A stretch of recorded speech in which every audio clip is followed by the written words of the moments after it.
예, 이 사건은 벌써부터 제2의 황우석 사태가 아니냐 이런 얘기까지 나오고 있습니다. 이상화 기자가 나와 있습니다. 우선 임보사가 어떤 약인지 잘 모르신 분들도 계실 텐데 좀 설명해 줄까요? 네, 무릎 관절염 치료에 사용되는 약입니다. 예. 우리나라에서 만든 최초의 유전자 치료제 신약으로 관심을 모았습니다. 예. 유전자 치료제는 치료 효과가 있는 유전자를 재료로 만든 약으로 보면 될 것 같습니다. 임보사는 크게 두 성분으로 구성이 되는데요.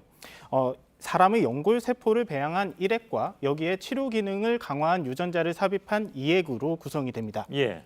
이게 합쳐져서 작용한단 말이죠? 네, 그렇습니다. 예. 근데 저 약 성분이 달랐다는 얘기잖아요. 네, 그렇습니다. 사실 이 약의 핵심이 그 2핵입니다. 연골세포에 특정 유전자를 삽입한 것이니 당연히 연골세포가 나와야 되는데 실제 분석을 해보니 신장세포가 나왔던 겁니다. 예. 그럼 전혀 다른 얘기가 돼버리는 건데 마치 황우석 사태와 비슷해 보이긴 합니다. 네, 그렇게 표현하는 사람들도 많이 있었습니다. 예. 사실 치료 기능이 있는 성분은 신장세포에서 추출합니다. 신장세포의 나머지 성분은 다 제거하고 치료 기능이 있는 유전자 성분만 떼어내서 연골세포에 붙이는 게 핵심 기술입니다. 예.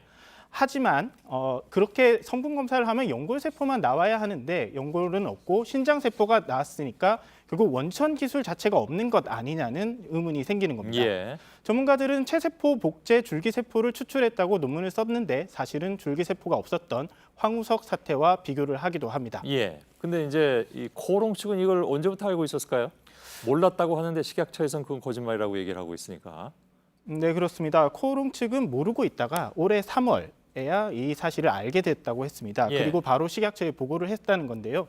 하지만 거짓말이라는 게 식약처 조사 결과입니다. 예. 앞서 리포트에서 밝혔던 것처럼 허가 신청을 할 때부터 허위 자료를 제출했는데요. 이때부터 알고 있었을 가능성이 제기가 예. 되고 있습니다. 뭐 다른 건 뭐 또 숨긴 게 없을까요? 네, 앞으로 수사 과정에서 좀 더 밝혀져야 될 이야기들인데요.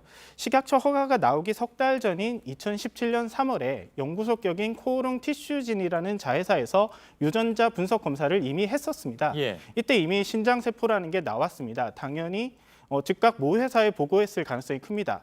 실제 허가 하루 뒤에 이 내용이 보고된 이메일도 찾은 바가 있습니다. 아, 그런가요? 예. 계속 숨기다가 코오롱 측은 최근에서야 주식시장에 이 사실을 공시를 했습니다. 예. 그러면 코오롱만 문제냐? 많은 사람들이 식약처는 문제가 없느냐? 그러니까 성분이 바뀐 건데 식약처가 몰랐다는 것은 어떻게 이해되느냐? 이런 얘기를 합니다.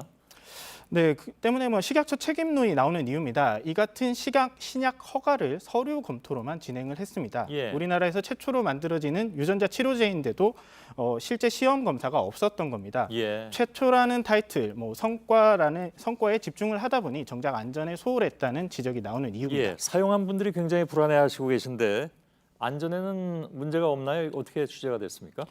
네, 특수 처리를 했다고 하지만 신장세포는 종양 유발 가능성이 있습니다. 아, 때문에 식약처는 앞으로 투약자들에게 지속적으로 감시를 하겠다고 밝힌 상태입니다. 예. 코오롱 측은 식약처 발표에 대해서 자료가 부족했을 뿐 조작이나 은폐 사실은 없었고 중요한 부작용도 없었다고 주장하고 있습니다. 예, 알겠습니다. 사태는 좀 지켜봐야 될 것 같군요. 이상화 기자였습니다. 수고했습니다.